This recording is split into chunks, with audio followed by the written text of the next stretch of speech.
Hello student, मैं Naresh Kumar maths by Naresh ji sir classes में आपका हार्दिक स्वागत करता हूं। आज फिर से हम एमएससी प्रीवियस जिसके अंदर हमारे पास पेपर थर्ड चल रहा है डीई एंड एसएफए यानी differential equation and special function. आज इसके अंदर हमारे पास यूनिट सेकंड में लेक्चर नंबर 9 है।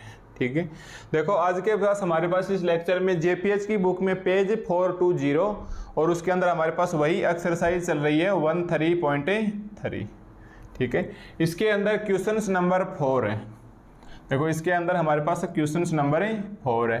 क्या कह रहा है क्वेश्चंस नंबर 4 है कि find a solution of the equation, और हमें ये इक्वेशन दे रखी है of the form phi is equal to f r cos theta, और गिवन दैट ये हमारे पास क्या है, इसकी बाउंड्री कंडीशंस है। ठीक है, तो आप मान के चलेंगे कि मैं मान के चलूंगा कि क्वेश्चंस आप लोग पहचान चुके हैं कि लाप्लास इक्वेशन या वेव इक्वेशन से या डिफ्यूजन इक्वेशन और हीट कंडक्शन इक्वेशन से रिलेटेड है। तो क्वेश्चन की पहचान क्या होगी, del by del r r square del phi by del r plus 1 upon sine theta del by del theta del phi by del theta of the form. आज हमारे पास इस नए फॉर्म के अंदर हमको क्वेश्चन से दिया हुआ है। ठीक है, कोई बात नहीं। तो इसको सॉल्यूशन करेंगे तो हर बार की तरह इसके अंदर भी क्या लिखेंगे कि इट इज गिवन दैट। देखो क्वेश्चंस की हमेशा शुरुआत इंपॉर्टेंट होती है। अगर आप शुरुआत अच्छे से कर पाओगे तो आगे चल के आंसर्स में कोई दिक्कतें नहीं आएगी। बस आपको प्रोसेस पता होना चाहिए कि इसकी राइट प्रोसेस क्या है। तो सबसे पहले लिखो कि it is given that, it is given that, it is given that del by del r, ये हमें दे रखी है इक्वेशन से, del by del r r square del phi by del r plus 1 upon sine theta plus 1 upon sine theta del by del theta, 1 upon sine theta del by del theta sine theta del phi by del theta sine theta del phi by del theta is equal to 0, is equal to 0। ये हमारे पास है एक find है solutions of the equations, यानी ये equations हमारे पास है दिया गया है। तो देखो क्या आप इसका डिफरेंशिएशन कर सकते हो यहीं से ही। तो हम इसको क्या लिख सकते हैं, और इसके अंदर देखो u इंटू वी मान के डिफरेंशिएशन करो। r के रिस्पेक्ट में करेंगे तो थीटा कांस्टेंट, और थीटा के रिस्पेक्ट में करेंगे तो r कांस्टेंट। तो पहला छोड़ो r स्क्वायर, आर स्क्वायर इसका क्या हो जाएगा del two phi by del are square, del two phi by del are square plus second वाले पार्ट को छोड़ो, यानी del phi by del r को छोड़ो, आर स्क्वायर का कितना हो जाएगा 2r, आर स्क्वायर का कितना हो जाएगा भाई 2r plus 1 upon sine theta बाहर है। देखो प्लस 1 अपॉन साइन थीटा इसके बाहर है, अंदर करो साइन थीटा को छोड़ो पहले, यानी u को छोड़ो, और इसका कितना हो जाएगा del two phi by del theta square plus second को छोड़ो, यानी del phi by del theta को छोड़ो, और साइन थीटा का डिफरेंशिएशन क्या हो जाएगा कॉस थीटा, और इक्वल में 0 हमारे पास है ही। अब चाहो तो इसे थोड़ा सा और सिंप्लीफाई कर लो, एक और स्टेप्स आ जाएगी। तो आपके पास क्या निकल के आ गया, और r square del two phi by del are square plus 2r del r, sorry 2r del phi by del r plus sine से साइन कैंसिल हो जाएगा del two phi by del theta square plus sine theta के इसके अंदर भाग देंगे, कोस upon sine कितना होता है कोट थीटा, तो cot theta del phi by del theta, cot phi del phi by del theta is equal to 0। इसे आप मान के चलोगे कि हमारे पास क्या है भाई इक्वेशंस नंबर 1 है। ठीक है, तो यहाँ तक मेरे हिसाब से इस क्वेश्चंस में कोई प्रॉब्लम्स नहीं आनी चाहिए। क्वेश्चंस के अंदर ये दिया हुआ है, इसको हमने थोड़ा सा सिंप्लीफाई कर लिया। अब देखो क्वेश्चन को आगे पढ़ो कि फाइंड ए सॉल्यूशन से ऑफ द गिवन इक्वेशन से ऑफ द फॉर्म।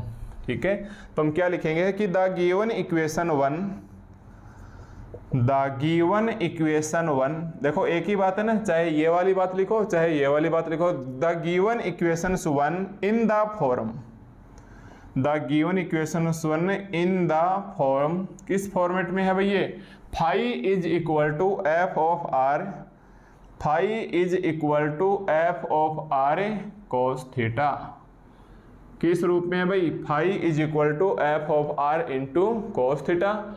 इसका मतलब ये इस इक्वेशंस को सॉल्यूशन से ये इस इक्वेशन को सेटिस्फाई करनी चाहिए, क्योंकि इक्वेशन 1 ही किस फॉर्म में है, इस फॉर्मेट के अंदर है।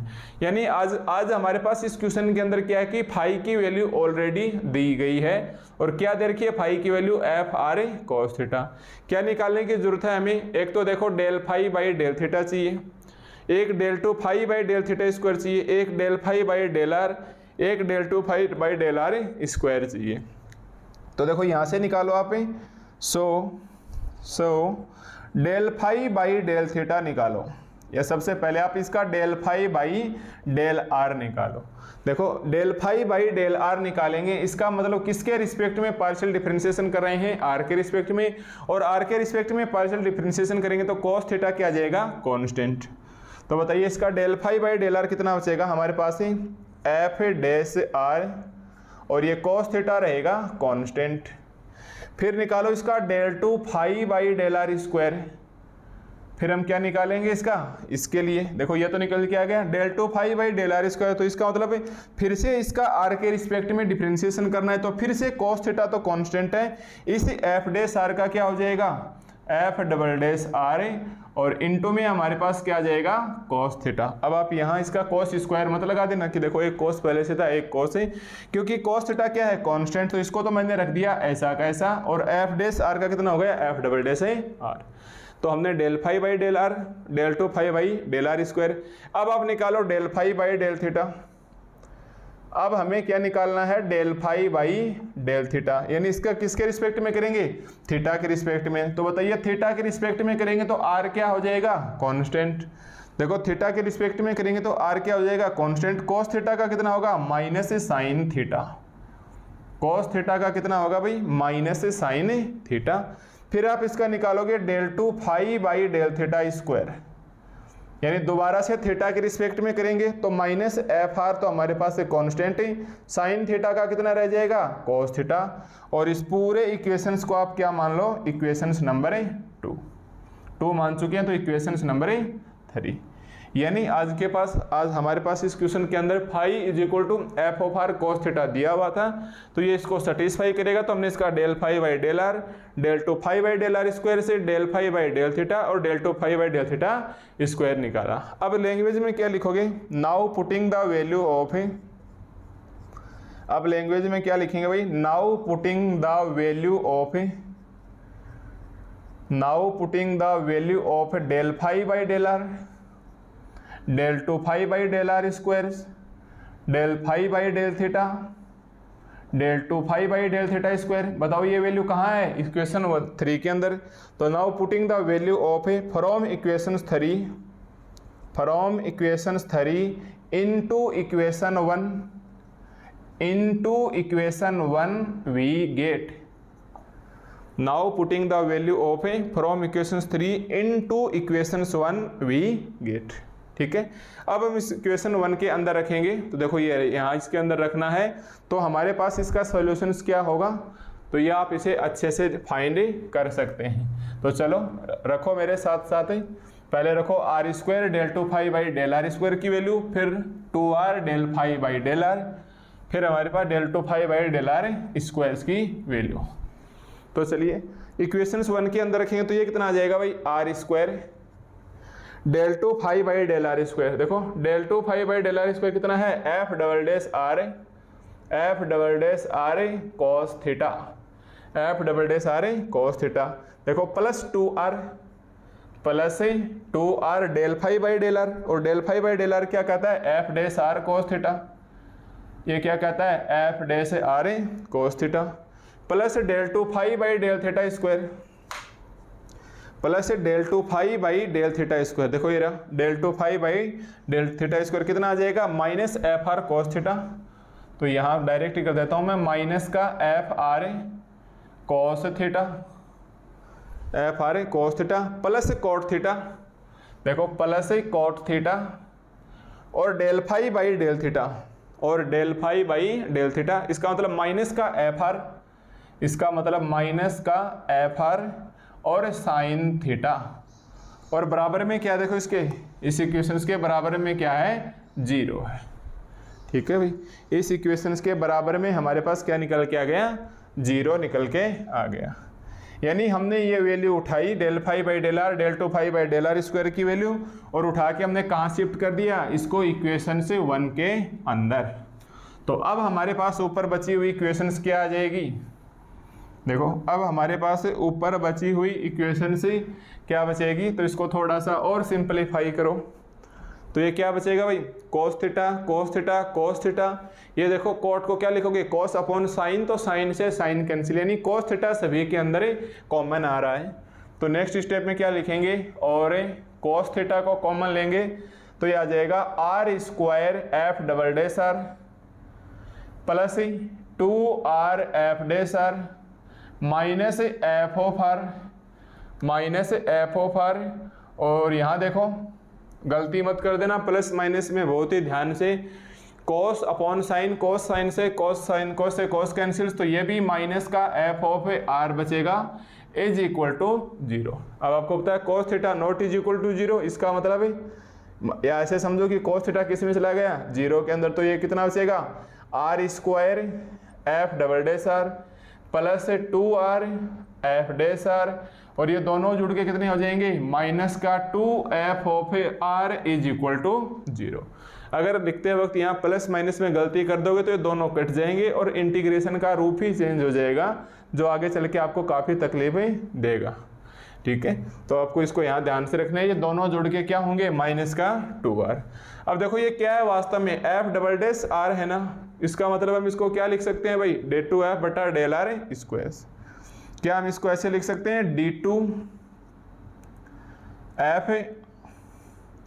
एफ बटा डी आर स्क्वायर, क्योंकि एफ हमारे पास किसका फंक्शन है, सिंगल वेरिएबल आर का फंक्शन है।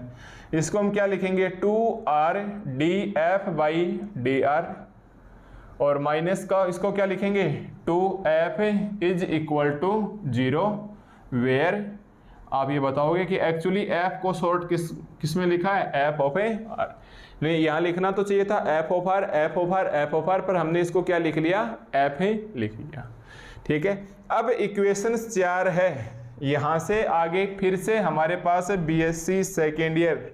यस, कल वाला लास्ट लेक्चर में जो क्वेश्चंस किया था, जैसा क्वेश्चन वहाँ रिपीट हुआ था, सेम टू सेम प्रोसेस हमारे पास है यहाँ रिपीट होगी BSc सेकेंड ईयर की क्लासेस की।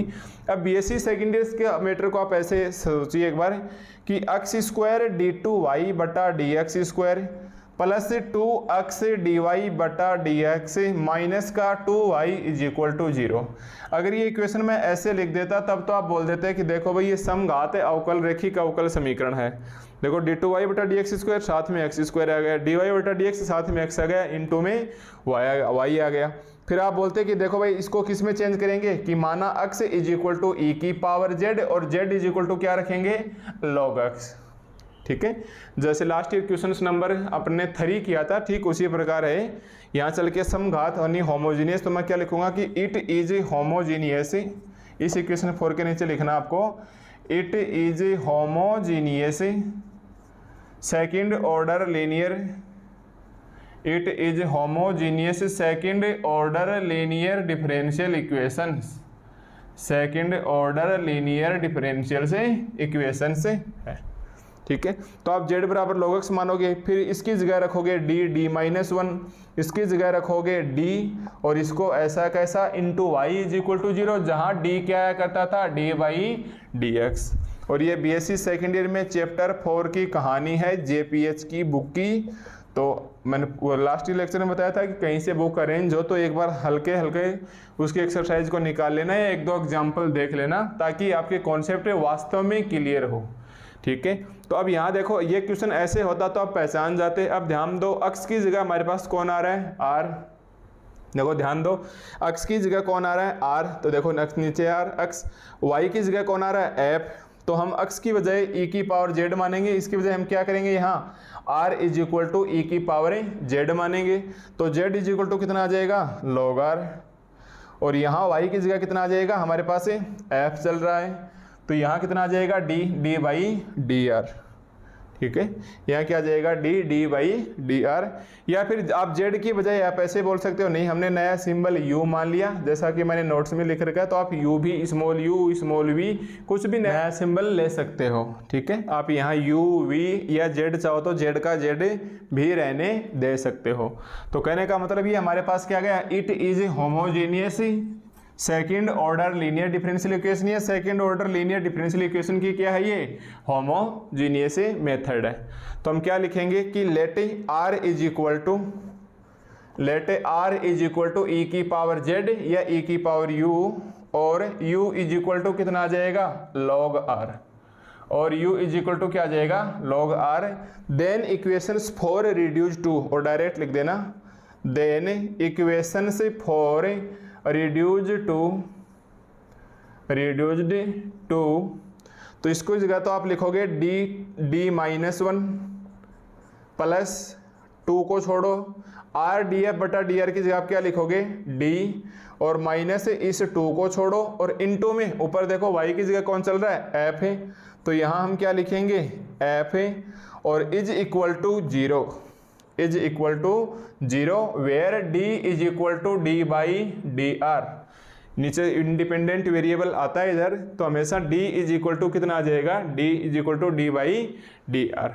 अब इसको थोड़ा सा सिंप्लीफाई करो तो ये कितना हो जाएगा d2 माइनस डी। देखो इसको थोड़ा सा सिंप्लीफाई करेंगे तो ये कितना हो जाएगा, रफली कर लो इसको एक बार, d2 minus D plus 2d minus 2, तो ये d2 प्लस डी, ये क्या बचेगा d2 plus D minus 2 into F is equal to 0 where d is equal to D by D R, where d is equal to D by D R.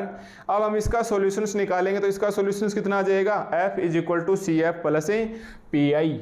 इसका solutions कितना आ जाएगा भाई, f is equal to complementary function plus particular integral. और आपको पता है इसका सी एफ कैसे निकालोगे, देखो साथ साथ उतारते रहना भाई इसको। आपको पता है सी एफ कैसे निकालोगे, d की जगह m रखो, m square plus m minus 2। देखो सी एफ कैसे निकालेंगे, कॉम्प्लीमेंट्री फंक्शन d की जगह m रखेंगे तो m square plus m minus 2 is equal to 0। टुकड़े बनाओ भाई इसके टुकड़े बनाएंगे तो कितने आ जाएंगे, m की वैल्यू रख के देखो एक बार, एक आ रही है क्या, एक तो देखो 1 सेटिस्फाई कर रहा है, 1 plus 1 minus 2 is equal to 0, और एक 2 रख के देखें क्या, 4 प्लस 2 6, माइनस 2 रख के देखो, माइनस 2 रख के देखेंगे तो ये 4 माइनस 2 एक सेटिस्फाई कर रहा है इसे माइनस 2, देखो इसको एक सेटिस्फाई कर रहा है माइनस 2। या इसको आप ऐसे चेक करके देखो एक बार, m माइनस 1 और m प्लस 2 है क्या, तो m स्क्वायर से plus m minus 2 is equal to 0। तो ये बिल्कुल एक्यूरेट सेट हो रही है, मतलब यहाँ हमारे पास एक तो m क्या आ गया 1 आ गया, और एक m की वैल्यू कितनी आ गई माइनस का 2 आ गया। तो आपके पास कॉम्प्लीमेंट्री फंक्शन कितना बचेगा भाई, तो आपके पास कॉम्प्लीमेंट्री फंक्शन c1 e की power 1 into you plus c2 e की पावर माइनस का 2 इंटू यू। ठीक है, एक बार तो इसके साथ u लग जाएगा और एक बार इसके साथ u, क्योंकि हमने r का किसके वेरिएबल्स माना है, इनने u के अंदर माना है, सॉरी u, हाँ r is equal to E की पावर u आना तो चाहिए हमारे पास r के अंदर, पर हमने r को किसके अंदर लिया, e की पावर u। अब बताओ इक्वेशन 5 की वजह से, यूजिंग इक्वेशन 5 है, यूजिंग इक्वेशंस 5 है, u इज इक्वल टू कितना आएगा log r, यूजिंग इक्वेशंस 5 है, u इज इक्वल टू कितना आएगा log r। तो कॉम्प्लीमेंट्री फंक्शन कितना बचा, c1 e की power log r plus c2 e की पावर माइनस का 2 log r। देखो यहाँ से आने के बाद सब बीएससी सेकेंड ईयर का प्रोसेस है, तो मैं मान के चलूँगा कि आपने पीछे के देख के अपना कॉन्सेप्ट क्लियर कर लिया होगा कि हम CF किस प्रकार से निकाला करते थे। तो बताइए ये मेरे पास कितना बचेगा, R बचेगा C1 R, और ये कितना बचेगा C2 माइनस 2 ऊपर चला जाएगा तो R की पावर माइनस 2, और आपको पता है PI कितना बचेगा 0 upon D2 minus plus D minus 2 is equal to 0। जब जब आपके पास राइट हैंड साइड में 0 होता है तो हमेशा PI क्या बचता है, 0 बचता है। तो इसका मतलब हमारे पास फाइनली आंसर कितना आ गया, CF plus PI। Finally answer कितना आ गया भाई हमारे पास है C R plus P I. So small F is equal to C1R plus C2 upon R square. देखो इसको नीचे ले आऊँ क्या, r की पावर -2 लिखूँ, C2 अपॉन आर स्क्वायर से प्लस पी आई का मान क्या आ गया 0 आ गया। और इसे आप नाम दे दो इक्वेशंस नंबर 6। इसे हम क्या नाम दे देंगे भाई इक्वेशंस नंबर 6। तो कहने का मतलब जो आपके पास इक्वेशंस यहाँ एडजस्ट हुई थी homogeneous linear differential equations of second order, उसका हमारे पास सॉल्यूशन से बस यही आपको 2-4 स्टेप्स ध्यान में रखनी है। और ये भी बीएससी सेकेंड ईयर की वजह से, बाकी इसके अंदर कुछ भी रटने वाले जैसी बातें नहीं होनी चाहिए। ठीक है, अब देखो आप ये वैल्यू कहाँ रखोगे कि now putting the value of, आपने एफ निकाल लिया तो अब आपके पास आंसर आ गया। Now putting the value of F of R, ये एक्चुअली किसकी वैल्यू है भाई, एफ लिखो या आप एफ ऑफ आर लिखो। मैंने लिखा था ना यहाँ से साइड में अंदर, शायद यही लिखा था कि F is equal to F of R, एक ही बात है ना। तो हम क्या लिखेंगे, now putting the value of F of R from equation से 6 इनटू इक्वेशंस 2 वी गेट। और याद करो इसको ही तो हमने इक्वेशन नंबर 2 माना था। ये देखो ध्यान से देखो भाई, अगर कोई और माना है इक्वेशन 3 माना तो आप उसमें रख लेना, शायद मैंने 2 ही माना है।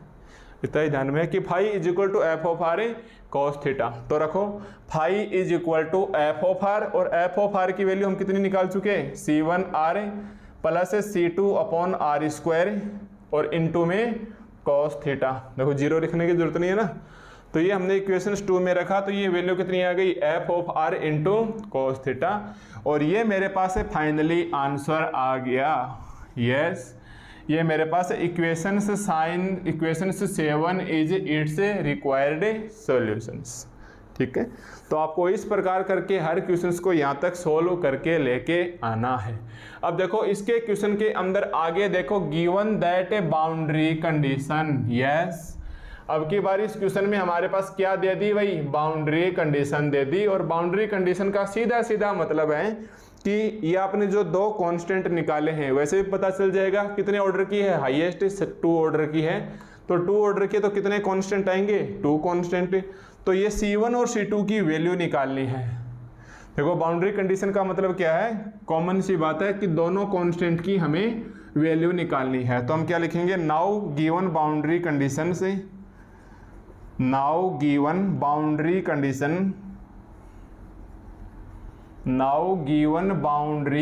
कंडीशन क्या है भाई हमारे पास बाउंड्री कंडीशन। सबसे पहले बाउंड्री कंडीशन फर्स्ट ले लो।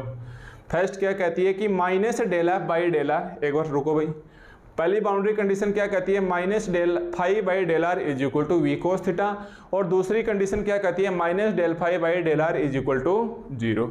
देखो 2 बाउंड्री कंडीशन लगी हुई हैं और दोनों ही बाउंड्री कंडीशन हमें क्या कह रही हैं कि minus del phi by del R, है ना। तो क्या मैं इस इक्वेशन 7 का del phi by del R निकालूं। देखो del phi by del R का मतलब आर के रिस्पेक्ट में पार्शियल डिफरेंशिएशन से। तो देखो कॉस थीटा तो कांस्टेंट है, C1 आर का कितना हो जाएगा 1, और 1 अपॉन आर स्क्वायर का डिफरेंशिएशन होता है भाई -2 अपॉन आर के cube. U upon V method से लगा लेना, इतना भी गहराई में नहीं बताऊंगा, डिफरेंशिएशन है आना चाहिए। और देखो कॉस थीटा हमारे पास कॉमन है और कॉस थीटा हमारे पास ही कॉमन है। यस, कॉस थीटा हमारे पास ही कॉमन है। Minus del phi by del R लगा है, या फिर आप ऐसे लिख सकते हैं कि वास्तव में minus del phi by del are कितना आ जाएगा, माइनस साइन इसके अंदर दो। तो माइनस साइन अंदर देंगे तो ये कितना आ जाएगा भाई 2C2 अपॉन आर की क्यूब माइनस का C1 इंटू कॉस थीटा। और ये आ गई इक्वेशन 8 है। और हमारे पास टारगेट सीधा सीधा है C1 की और C2 की वैल्यू निकालनी है। अब लिख लो अपनी बाउंड्री कंडीशन से, now given boundary condition 1, now given boundary condition 1 क्या कहती है भाई हमारे पास बाउंड्री कंडीशन 1 कि minus del phi by del R is equal to V cos theta. और ये कब है, when r tends to a। देखो ध्यान से देखो, यहाँ आने के बाद क्वेश्चन में बस बाउंड्री कंडीशन अप्लाई कैसे करना है आपको तो वो सीखना है। पहली कंडीशन क्या कहती है, minus del phi by del R is equal to V cos theta when r tends to a। मतलब इस minus del phi by del R की जगह आप क्या रखोगे, वी कोस थीटा, कब, जब r टेस्ट टू a। तो r की जगह आप रखो a, तो ये 2c2 अपॉन a की क्यूब माइनस का c1 और इनटू में cos थीटा। ठीक है, देन फ्रॉम आप ऐसे लिख सकते हो, then from equation 8, then from equation से 8। ठीक है भाई, minus del phi by del R is equal to क्या, वी कोस थीटा, कब, when r tends to a। तो हमने इस r की जगह हमने क्या रख दिया a, और इसकी जगह हमने क्या रख दिया v कोस थीटा। अब जो कैंसिल हो रहा है उसको तो आप कैंसिल करो, तो कोस थीटा से कोस थीटा कैंसिल हो गया, तो यहाँ से मेरे पास स्टेप क्या निकल के आ गई, और capital V is equal to 2c2 upon a की क्यूब माइनस c1। इसे इक्वेशंस नंबर देते चलो और टारगेट ध्यान में रखो, c1 की और c2 की वैल्यू निकालनी है। देखो टारगेट ध्यान में रखोगे, c1 की और c2 की वैल्यू निकालनी है। ठीक है, एक तो बाउंड्री कंडीशन हमने ये अप्लाई कर दिया। अब देखो हमारे पास दूसरी बाउंड्री कंडीशन देखो क्या कहती है, और इस इक्वेशन 7 को रखना ध्यान में भाई। देखो सेकंड बाउंड्री कंडीशन हमारे पास क्या कहती है, पहले मैं इसको इधर लिख लेता हूँ, c1r plus c2 upon r square into cos theta, क्योंकि इसको आगे चल के हमें काम में लेना है। अब देखो बाउंड्री कंडीशन क्या कहती है, पहली बाउंड्री कंडीशन हो गई, again boundary condition 2, again boundary condition, again लगाना चाहो तो लिख सकते हो, again given boundary condition 2, again given boundary condition से सेकंड कंडीशन क्या कहती है, देखो ये तो हो गई। सेकंड कंडीशन क्या कहती है कि minus del phi by del R is equal to 0, minus del phi by del R is equal to 0 when r tends to infinity, when r tends to infinity. Then from equation 8, दोनों ही equation 8 के अंदर लगेंगी, condition अलग अलग है। तो then from equation 8 रखो भाई, minus del phi by del R की जगह क्या रखोगे, 0। देखो minus del phi by del R की जगह क्या रखोगे, 0, और ये बचेगा 2c2 अपॉन r की क्यूब, और r की वैल्यू क्या है भाई, इन्फिनिटी की क्यूब, माइनस c1 और इंटू में cos थीटा, माइनस का c1 और इंटू में cos थीटा। आपको पता है इन्फिनिटी की क्यूब इन्फिनिटी, और 1 अपॉन इन्फिनिटी 0, 1 अपॉन इन्फिनिटी 0, ये 0 इधर आएगा, माइनस साइन भी इधर आएगा, यानी कुल मिला के c1 क्या आ गया, 0। कुल मिला के हमारे पास से c1 की वैल्यू क्या आ गई, 0। इसको आप इक्वेशंस नंबर 10 दो। अब अगर मेरे पास c1 0 है तो ये c1 0 आप इक्वेशन 9 के अंदर रखो, क्योंकि हमारा टारगेट क्या है, c1 और c2 की वैल्यू निकालना। ठीक है भाई, अगर ये 0 है तो किसके अंदर रखोगे, इसके अंदर रखोगे, इक्वेशन 9 के अंदर। तो then from equations 9, from equations 9 if c1 is equal, from equations 9 we get, तो कितना बचेगा भाई, v is equal to 2c2 upon a की क्यूब माइनस c1, और c1 की वैल्यू आप क्या रखोगे, 0 रख दो। तो c2 कितना निकल के आ गया, v कैपिटल में है a की क्यूब बाई 2, ये क्या आ गया भाई मेरे पास, इक्वेशंस नंबर 11। ठीक है, तो ये हमने 3-4 इक्वेशंस निकाल ली। टारगेट था हमारे पास c1 का, c1 की वैल्यू निकाल ली, कितनी आई भाई c1 की वैल्यू 0, c2 की वैल्यू कितनी आई हमारे पास है, va की क्यूब अपॉन 2, और ये दोनों वैल्यू उठा के कहाँ रखना है, इक्वेशंस नंबर 7 के अंदर, क्योंकि c1 और c2 को हटाना था ना, कंडीशंस दी हुई थी। तो now putting the value of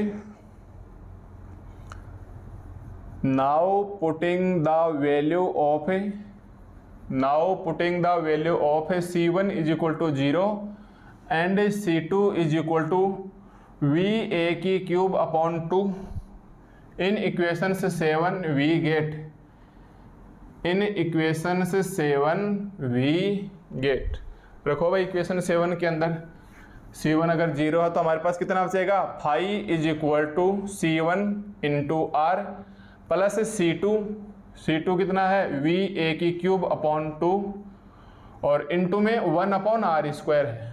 देखो C2 अपॉन आर स्क्वायर लिखो या 1 अपॉन आर स्क्वायर लिखो, और उस पूरे के बाहर क्या है, कॉस थीटा है। या इसको सोल्व करो तो हमारे पास कितना आ जाएगा, phi is equal to V A की cube upon 2r square cos theta, और दैट्स इज रिक्वायर्ड सॉल्यूशंस।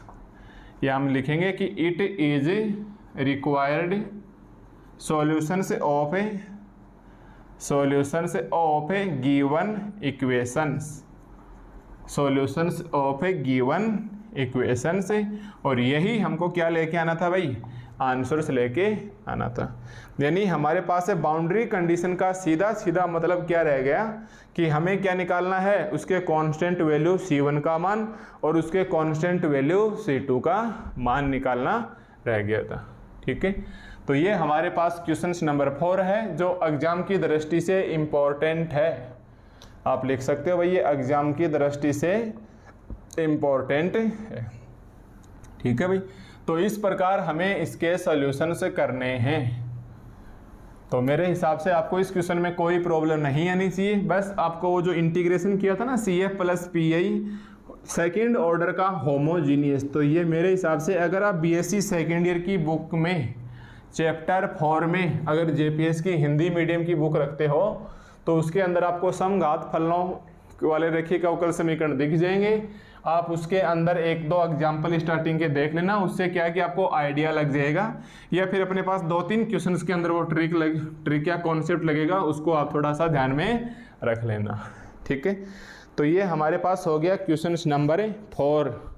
अब देखो नेक्स्ट हमारे पास है क्वेश्चन नंबर 5। देखो नेक्स्ट पेज 421 के ऊपर क्वेश्चन नंबर 5 है, इसी एक्सरसाइज 13.3 का, और ये सेम टू सेम एग्जाम्पल 9 है। देखो क्वेश्चन नंबर 5 है और same to same example number 9 एक ही बात है। ठीक है, क्या कहता है, solve the heat conduction equations. लिखो मेरे साथ साथ है, क्वेश्चन क्या कहता है, solve the heat conduction equation. इसको हम शॉर्टकट करेंगे भाई, क्योंकि ऐसे क्वेश्चन मैं काफ़ी बता चुका हूँ। Solve the heat conduction equation से del 2u by del x square से is equal to del u by del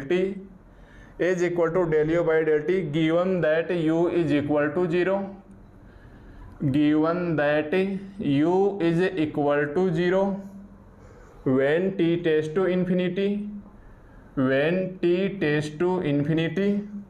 x is equal to 0, x is equal to L। ठीक है, इस क्वेश्चन को ध्यान से देख लेना भाई, ये क्वेश्चन से वेरी वेरी इंपॉर्टेंट है। Yes, that's question is very very important. तो देखो इस क्वेश्चन को अब हम सॉल्व करते हैं। क्वेश्चंस आराम से पहचान में आ जाएगा कि एक्सरसाइज 13.3 का है। चाहे तो आप इसे एग्जाम्पल मानिए, चाहे आप क्वेश्चन नंबर 5 मानिए, दोनों एक ही बातें हैं। ठीक है, क्या कहता है क्वेश्चन नंबर 5 है कि solve the heat conduction equation से del 2u by del x square is equal to del u by del t given that u is equal to 0 when t tends to infinity, x is equal to 0 और x is equal to L। ठीक है, देखो एक सबसे पहले तो ये ध्यान में रखना कि एग्जाम के अंदर ये क्वेश्चन से एक बार घूम के आया है। ये एग्जाम के अंदर क्या किया कि इस क्वेश्चन में जहाँ जहाँ u है, बताइए u हमारे पास क्या है, इंडिपेंडेंट, सॉरी नीचे वाले तो इंडिपेंडेंट होते हैं और ऊपर वाले क्या होते हैं, डिपेंडेंट वेरिएबल। एक बार क्वेश्चन ऐसे घूम के आ गया कि u की जगह अगले ने y लिख के दे दिया, u की जगह अगले ने एग्जामिनर ने y लिख के दे दिया। तो आप ऐसे मत देखना कि अचानक से नया क्वेश्चन क्या आ गया, आप तो ये देखना कि हमेशा ऊपर क्या होता है, डिपेंडेंट वेरिएबल होता है। ऊपर हमेशा क्या होता है, डिपेंडेंट वेरिएबल होता है, नीचे हमारे पास इंडिपेंडेंट वेरिएबल होता है। तो मैं तो यू ही लिख के करवाऊंगा, और अगर क्वेश्चन में एग्जाम टाइम में y लिख के आ जाए तो आप स्मॉल u की जगह क्या लिख सकते हो, y भी लिख सकते हो। या ये क्वेश्चन हमारे पास ऐसे भी आ सकता है, कोई बड़ी बात नहीं है, del 2x upon del y square is equal to del t। तो बताओ ऊपर हमेशा क्या आता है, डिपेंडेंट वेरिएबल, तो अब की बार कंडीशन में u की जगह कौन आ जाएगा, अक्स, अक्स की जगह कौन आ जाएगा, y, और t की जगह कौन आ जाएगा, t। तो नीचे वाली ये जो y है तो यहाँ y बराबर 0 और y बराबर आपको l देखने को मिल जाएगी।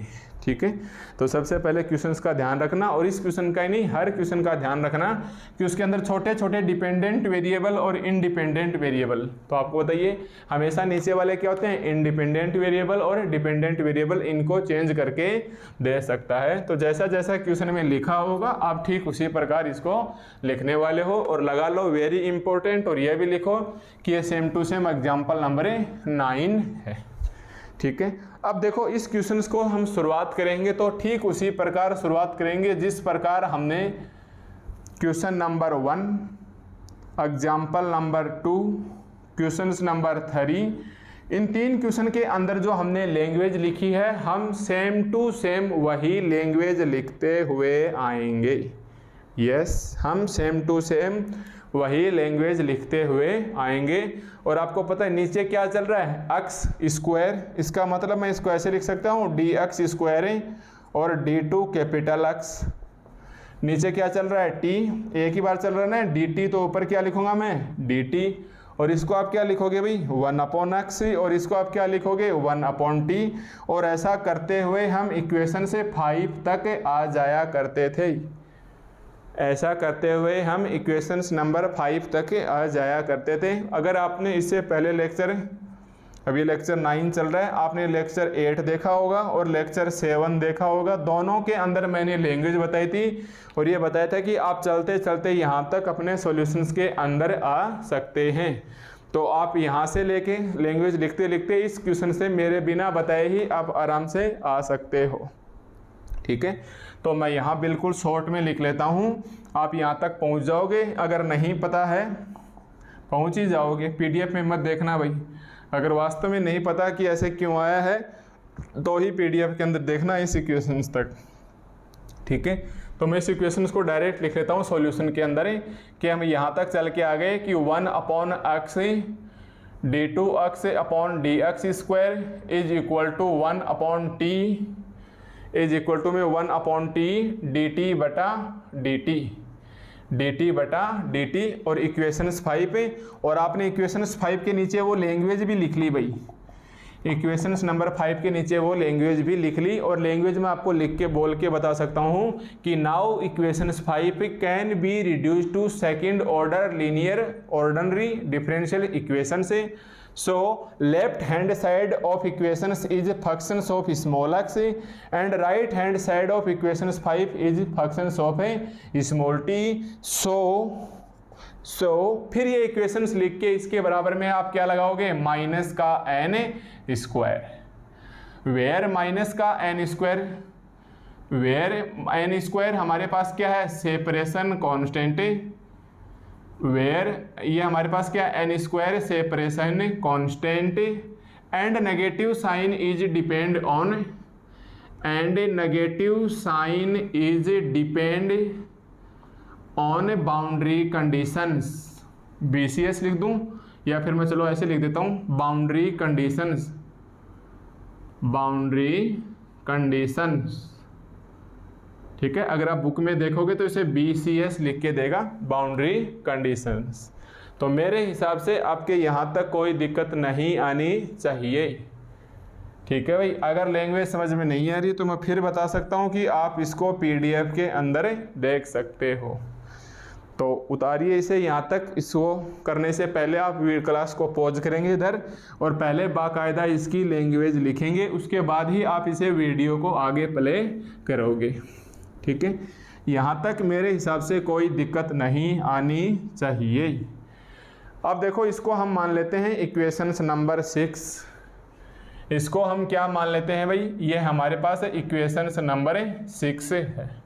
ठीक है, अब यहाँ आने के बाद आप एक थोड़ा सा ध्यान में रखोगे।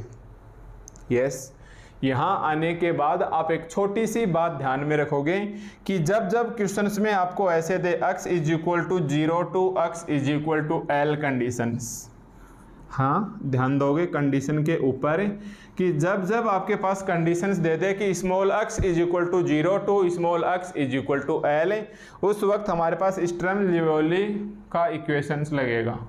यस, मैं ठीक बोल रहा हूँ। उस टाइम में हमारे पास स्टर्म लिओविल्ली का इक्वेशन से काम आएगा और उस इक्वेशंस को हम यहाँ डायरेक्ट काम में लेंगे। तो आपको थोड़ा सा इतना ध्यान में रखना है।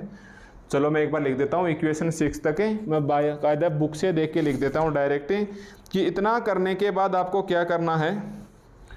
देखो, इतना करने के बाद जब जब आपके पास, पहले तो आप ये ध्यान रखोगे कि जब जब आपके पास कंडीशन आ जाए x बराबर 0 और x is equal to L, आप उस वक्त इस कांस्टेंट को n² ना मान के λ² मानोगे।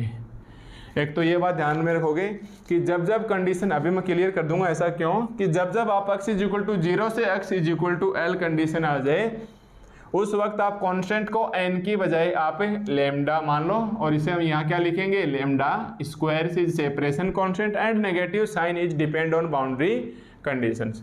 तो आपको पता है ये इसके बराबर भी है एंड ये इसके बराबर भी है। तो अगर आपने नोट्स में यहाँ तक इक्वेशंस 5 तक मानते हुए आ गए हैं, ये इक्वेशंस मत मानो इसे कोई भी, एक बार ऐसे ही रहने दो।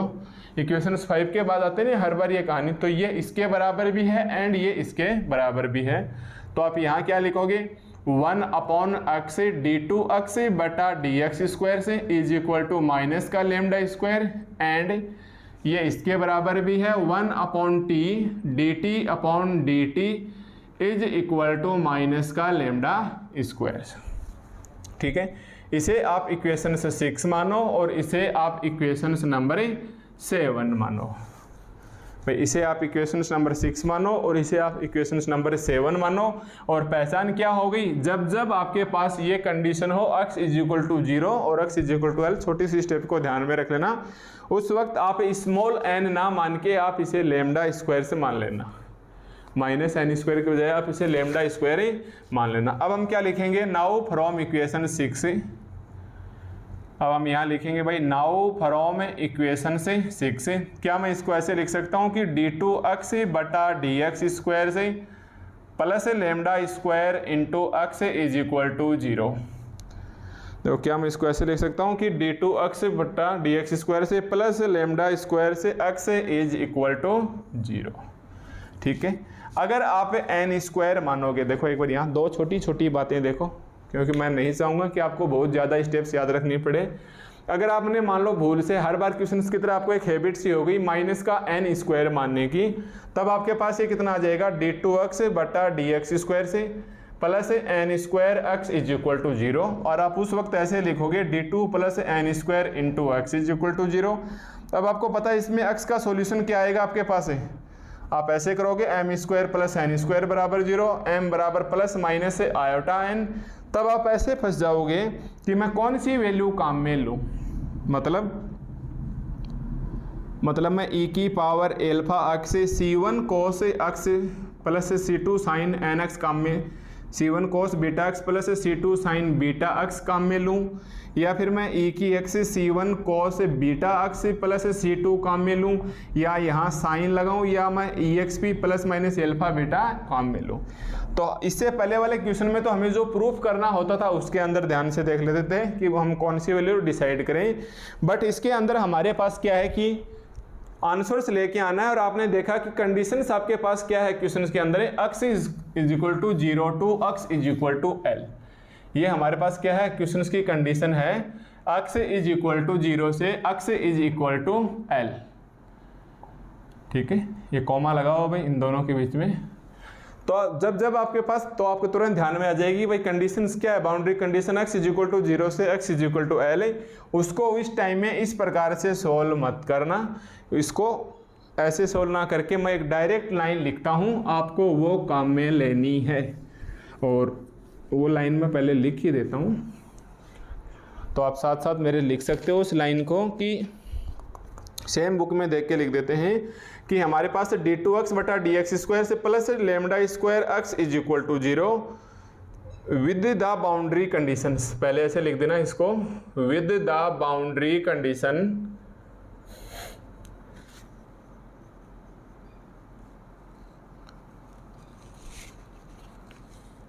x 0 is equal to 0 and x l is equal to 0, x 0 is equal to 0 and x l is equal to 0। यानी जब जब आपके पास कंडीशन हो, क्योंकि आपको पता है इससे पहले जो मैं नहीं लिखा है उसके अंदर वास्तव में हमारे पास ऐसे था कि u x t is equal to x into x और t इंटू टी, ये मैंने लिखा नहीं, जब आप खुद करते हुए आओगे तो इसे इक्वेशंस नंबर 2 मानोगे। यानी क्या है आपके पास x इंटू x है, x इंटू x है। आपके पास x छोटे वाले x की वैल्यू एक बार तो क्या है 0, तो एक बार तो आप यहाँ क्या रखोगे 0 और एक बार आप यहाँ क्या रखोगे l, एक बार यहाँ आप क्या रखोगे l और उसका आंसर क्या आना चाहिए उस टाइम में u इज इक्वल टू 0, यानी उस टाइम में इसका आंसर कितना आना चाहिए u इज इक्वल टू 0। ठीक है, तो हमारे पास दो कंडीशन हो गई, x 0 is equal to 0 and x l is equal to 0 into x l is equal to 0। अब यहाँ एक लाइन लिखेंगे कि this is Sturm Liouville system. अब हम यहाँ क्या लिखेंगे, दिस इज, अब हम यहाँ क्या लिखेंगे भाई कि दिस इज स्ट्रम लियोली, लिखो मेरे साथ साथ है कि दिस इज स्ट्रम, मीनिंग सही लिख लेना भाई, STURM लियोली LIOUVILLE लियोली सिस्टम, ये साइंटिस्ट का नाम है, आपको जिस हिसाब से अच्छा लगे आप वैसे बोल सकते हैं। Was solutions is, was solutions is lambda n is equal to, was solution is lambda n is equal to n pi by l and x n x is equal to capital AN sine n pi by XL, sine n pi x by L n into n belongs to natural number where AN constant, where AN arbitrary constant, where capital AN arbitrary constant. Yes, आपको ये एक छोटी सी बात आपको ध्यान में रखनी है कि जैसे जैसे ये क्वेश्चंस आ जाए, बाउंड्री कंडीशंस दिख जाए, एक तो x की जगह 0 रखोगे, एक x l रखोगे और इसका आंसर क्या दे रखा है u इज इक्वल टू 0, तो यानी ये 0 और ये 0। तब आके आप यहाँ लाइन लिखोगे कि this is Sturm Liouville system से वॉज सॉल्यूशन इज, और इसे याद रखोगे was solution is lambda n is equal to n pi by l, x n into x is equal to AN sine n pi x by l, n belongs to n where AN arbitrary constant. एक तो ये बात समझो कि यहाँ small n काम में आ रहा है, यहाँ हमारे पास स्मॉल n काम में आ रहा है, इसलिए उसके अंदर जो n स्क्वायर कांस्टेंट होता था हमने उसको हटा के n की बजाय क्या ले लिया, लैम्डा स्क्वायर, और यहाँ बोल दिया कि where lambda square is separation constant. अब दूसरी बात कि मैं डायरेक्ट सॉल्यूशंस लिख रहा हूँ और आपको इसे रिमेंबर रखना है, REMEMBER, यस, इसको आपको रिमेंबर रखना है। और इसके पीछे इसलिए क्यों रिमेंबर रखना है, वैसे तो ये आपकी यूनिट के अंदर है, देखो वैसे ही तो पूरा टॉपिक है ये स्ट्रम लियोली सिस्टम्स आपकी यूनिट के अंदर है, बट हम इसके अंदर सेलेक्टेड पार्ट पढ़ रहे हैं 3AB and questions number 4AB। अगर मैं कंप्लीट करना चाहूँ इस यूनिट को तो यहाँ आके मेरे पास स्ट्रम लियोली सिस्टम्स आता है, पर ये 2-3 क्वेश्चंस के अंदर हर बार यही स्टेप्स रिपीट होती है, और ये स्टेप्स तभी रिपीट होगी जब condition x is equal to 0 से x is equal to l हो। तो आप मेरे हिसाब से घाटे का सौदा नहीं होगा जब आप इसको 2 लाइन को याद रख लो। मतलब यहाँ आने के बाद तुरंत बोलना कि भाई स्ट्रम लियोली सिस्टम ने ऐसा दिया है कि lambda n is equal to n pi by l और x n x is equal to AN sine n pi x by l, n belongs to natural number, और आपको पता है ये AN आ जाए, ये क्या है, कॉन्स्टेंट है।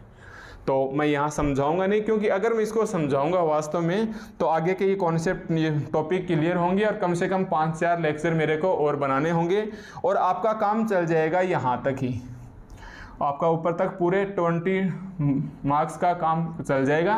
इसलिए आप ये 2 लाइन्स याद रख लेना, स्ट्रम लियोली सिस्टम्स को ऐसे की ऐसे लैंग्वेज के अंदर लिखना है, और घाटे का सौदा नहीं होगा भाई, क्योंकि आपको वैसे 5 पेपर पढ़ने हैं, हर पेपर में बहुत सारा मेथड है, तो ज़रूरी नहीं है कि आपको हर मेथड, हाँ वास्तव में कॉन्सेप्ट क्लियर होना चाहिए, ये बात मैं मानता हूँ, बट अगर अपना काम 2 लाइन याद रखने से चल रहा है तो इसमें भी कोई नुकसान नहीं है, ठीक है। तो ये लो, समझा दिया ना, कितने स्टैंडर्ड तरीके से समझाया है। पर क्या करें, आपके पास वैसे भी टाइम इतना ही रहेगा कि आप इतना कर लोगे तो बहुत है, क्योंकि एक पार्ट पढ़ लिया, मेरे हिसाब से मोस्ट वेलकम है आपका। तो चलो यहाँ तक हो गया। अब मेरे हिसाब से कोई दिक्कत नहीं आनी चाहिए। अब जो x n x वाला है इसको मैं मान लेता हूँ इक्वेशन नंबर 8, ठीक है। तो ये हमारे पास हो गया इक्वेशन 6 का डायरेक्ट सॉल्यूशन, और हमने अप्लाई भी कर दी बाउंड्री कंडीशन, दोनों काम हमारे पास एक साथ ही हो गए। अब आप लिखो नाउ फ्रॉम इक्वेशन 7, देखो अब आप क्या लिखोगे, नाउ फ्रॉम इक्वेशन से 7, नाउ फ्रॉम इक्वेशन से 7 में क्या है भाई, dt बटा small dt is equal to minus lambda square into t, या इसको इधर ले आओ, plus lambda square into t, plus का लैम्डा स्क्वायर, चलो ऐसे ही करो एक बार, 1/t dt, 1/t dt is equal to minus का और लैम्डा स्क्वायर अलग से है, देखो माइनस का साइन अलग से है और लैम्डा स्क्वायर अलग से है।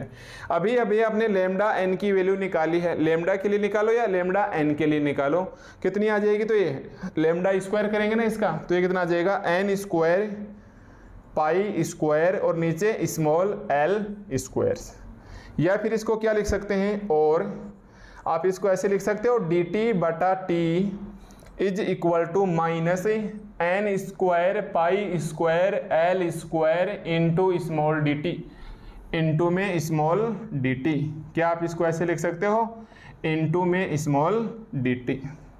देखो ध्यान से, 1/t dt, तो dt बटा t को तो रख दिया, ये जो स्मॉल dt है इसको मैं इधर ले आया, तो ये कितना बच गया, minus n square pi square upon l dt। अब आप इसका कर दो इंटीग्रेशन या इंटीग्रेटिंग इट, इंटीग्रेशन करेंगे तो ये कितना बचेगा भाई, log t, इंटीग्रेशन करेंगे तो ये कितना बचेगा, log t, और इसका इंटीग्रेशन करेंगे तो ये सारे कांस्टेंट है, छोटे dt का छोटा t, तो ये कितना आ जाएगा, minus n square pi square by l square into small t, plus constant ले लो, प्लस log c ले लो, चलो आप प्लस जो कांस्टेंट आएगा उसको आप log c ले लो, क्योंकि इसका दोनों साइड में इंटीग्रेशन करेंगे तो इसका भी हमारे पास कोई ना कोई कांस्टेंट आएगा, ठीक है। तो वो कांस्टेंट हमारे पास क्या बच गया अभी, तो वो कांस्टेंट आ गया t। अब log को इधर ले जाओ, e की पावर में ले जाओ, तो अगर हम इसको e की पावर में लेके जाएंगे तो t इज इक्वल टू कितना आ जाएगा, e की power minus n square pi square by l square into T, और प्लस log c, प्लस में log c, या इसको अलग अलग रखो कि एक तो देखो भाई ये e की पावर माइनस n स्क्वायर में है और इंटू में e की पावर log c, आपको पता है ना इंटू में सेम पावर होती है तो ऐड होता है, और e की पावर log c को एक नया कांस्टेंट b ले लो और इसको छोड़ दो ऐसा कैसा, n स्क्वायर पाई स्क्वायर से l इंटू टी, ये किसके बराबर आ गया, t के बराबर आ गया, ठीक है। तो मतलब मेरे पास लिखो, साथ साथ लिखना है, मैं तो ऐसे लिख रहा हूँ कि अपने पास समझ तो गई कि काम की बात क्या है, या मैं चाहता तो यहीं से भी डायरेक्ट इसकी वैल्यू मैं लिख सकता था। तो कहने का मतलब मेरे पास एक तो आ गया इक्वेशन नंबर 8, देखो हमारे पास काम की बात में क्या आ गया, एक तो आ गया इक्वेशन नंबर 8, यहाँ जो इक्वेशन है आप इसको इक्वेशन नंबर 9 दे दो। अब जो आपने लिखा है मैं फिर से लिख रहा हूँ कि इक्वेशन 8 क्या है, हमारे पास है X N X is equal to A N sine N pi X by L, और n बिलोंग करता है नेचुरल नंबर के अंदर, अब लिखने की जरूरत नहीं है। ये तो हमारे पास आ गया इक्वेशन नंबर 8, और t की वैल्यू क्या आई थी जिसकी आपने इक्वेशन नंबर 9 लगाया था, b e की power minus n square pi square by l square into small t, है ना, जो इसको आपने इक्वेशन नंबर 9 माना था, आप लिख सकते हैं where b is a arbitrary constant, where b is a arbitrary constant, okay. बस ये करना था आपके पास। तो एक तो आपके पास क्या आ गया, आर्बिट्री कांस्टेंट। तो ये वाली बात है, आज मैं खुद मान के चलूँगा कि मैंने आपके भरोसे कुछ रिमेंबर छोड़ा है, और वो सिर्फ इसलिए छोड़ा है कि आपको आगे का पार्ट नहीं पढ़ना पड़े। और मैंने बता दिया अप्लाई कब करना है, जब condition x 0 to x l हो। यस, 2-3 इसके एग्जाम्पल देखने को मिलेंगे, 1-2 इसके क्वेश्चंस देखने को मिलेंगे। तो 4 क्वेश्चन है, चारों के अंदर हर बार यही लाइन लिखोगे तो आप आराम से उस लाइन्स को याद रख सकते हो। ठीक है, अब देखो हमारे पास now putting the value of है, now putting the value of, अब आगे आंसर आ गए, ये कुछ नया सीखने को नहीं है। Now putting the value of x and t, आप चाहो तो इस t को भी ऐसे लिख सकते हो, t and t, n times के लिए ना ये भी, and t from equations 8 and 9, from equations 8 and 9 in equations 2 we get, in equations 2 we get. ठीक है, इस क्वेश्चन को मैंने शॉर्टकट मारा है, तो मैं आपको बता सकता हूँ कि आपके लिए u x t is equal to x into x t into t ही इक्वेशन सेकंड है। ओके, या फिर आप ऐसे लिख सकते हो कि u x t is equal to, ऐसे लिख सकते हो समेशन n, अब आप इसके लगा सकते हो x n x t n t। अब रखो x n x की वैल्यू कितनी आ जाएगी, x n x की value capital A n sine n pi x by l into, देखो इसके n लगाते वक्त आप इसके भी n लगा सकते हो, where b n is arbitrary constant, इससे कोई फर्क नहीं पड़ेगा, यहाँ n लगाओ तो यहाँ लगाओ, यहाँ से n हटाओ तो यहाँ से n हटा दो, तो ये कितना बचेगा, इंटू में बी एन ए की power minus n square pi square by l square into T. ठीक है, अब ए एन और बी एन को फिर से एक नया कांस्टेंट मान लो, ए एन और बी एन को फिर से हम एक नया कांस्टेंट मानेंगे, तो ये कितना आ जाएगा, summation n c n sine N pi x by L, और ये आ जाएगा इंटू में ई की power minus n square pi square by l square into t, where c n is equal to A n b n is arbitrary constant. Yes, और यही हमारे पास क्या आ जाएगा, फुल्ली सॉल्यूशंस आ जाएगा, यही हमारे पास क्या आ जाएगा, फुल्ली सॉल्यूशंस आ जाएगा। तो डियर स्टूडेंट्स, ये हमारे पास क्वेश्चन नंबर 5 या एग्जाम्पल नंबर 9, और इसके अंदर आपको एक छोटी सी बात याद रखनी है, वो क्या याद रखनी है, स्टर्म लिओवली सिस्टम्स को याद रखना है। ठीक है, तो एक बार अगर आप मेरे साथ साथ फिर से लिखना चाहो रफली तो आप लिख सकते हो, या आप इधर देखते रहो, मन में सोचते रहो कि मैं क्या लिखने वाला हूँ, स्टर्म लिओवली सिस्टम। क्या लिखूंगा स्टर्म लिओवली सिस्टम के अंदर में, बोलो भाई, lambda n is equal to n pi by l, और x n x is equal to a n sine n pi x by l, n belongs करता है नेचुरल नंबर के अंदर, a n बिलोंग करता है आर्बिट्री के अंदर, और कब लगेगा, जब x 0 is equal to 0, x l is equal to भी 0, यानी condition x is equal to 0 से x is equal to l तक हो। ठीक है, तो ये हमारे पास आज के लेक्चर में क्वेश्चंस नंबर हमने 4 किया है, क्वेश्चंस नंबर हमने 5 कर लिया है। ठीक है, अब हम इसका इस यूनिट सेकंड का लास्ट लेक्चर बनाएंगे, लेक्चर नंबर 10। अब हम करेंगे नेक्स्ट लेक्चर नंबर 10, जो हमारे पास इस यूनिट का अंतिम लेक्चर होगा। उसके अंदर में बचे हुए कुछ क्वेश्चंस, कुछ एग्जाम्पल्स और कुछ बेसिक्स जानकारी बताने वाला हूँ। ठीक है, तब तक आप इसे निकालते रहिए, पीडीएफ नोट्स आपके पास पहुँच चुके होंगे। कोशिश करिए मैक्सिमम क्वेश्चंस खुद से सोल्व करें, और उसके बाद ही आप इसके आगे के लेक्चर को देखें। ओके।